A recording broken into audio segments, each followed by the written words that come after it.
حضرت حذیفہ بن یمان روٹی کھاندیا حضرت حذیفہ بن یمان دے تو ایک برکی تھلے زمین دے ہوتے گر گئی. اللہ اکبر.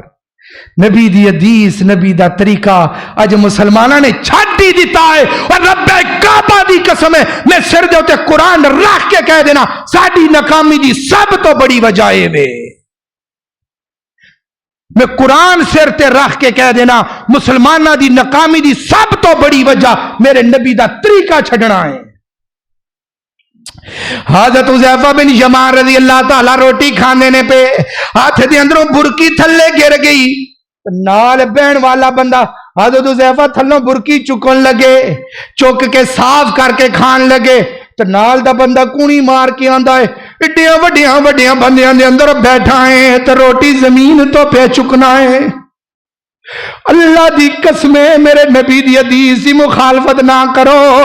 ناکامی صرف ملک دی ناکامی میرے نبی دے طریقے نو چھڑنا ہے. حضرت حذیفہ نو کونی مار کے آندا ہے اڈیاں وڈیاں بندیاں دے اندروں بیٹھ کے تے برکی زمین تو چکن لگیا ہے. او تیرا نک نہیں رہنا تیری عزت نہیں رہنی نہ چکی تھلوں نہ چکی.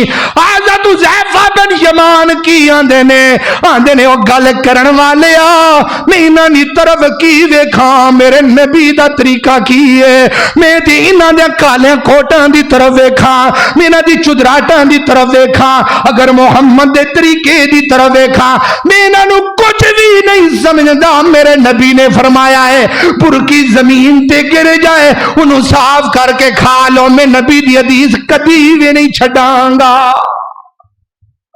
اللہ اکبر. اے لوگاں نے کامیابیاں رضی اللہ عنہم اللہ نے ہمیں کیا چھڑے آئے. فرمایا میں نہیں نبی دا طریقہ چھڑدا تو کون ہونے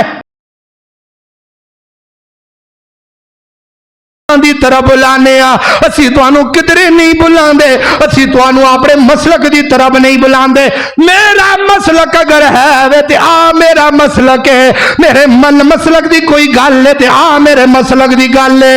اللہ کو اکبر. اللہ ایک ہاتھ وچ ساں پڑھیا ہویا قرآن ایک ہاتھ وچ اساں پڑھیا ہویا قرآن تجھے ہاتھ وچ سونے نبی دا فرمان انہا دعانو جس نے منیا سمجھو ترن گئیا.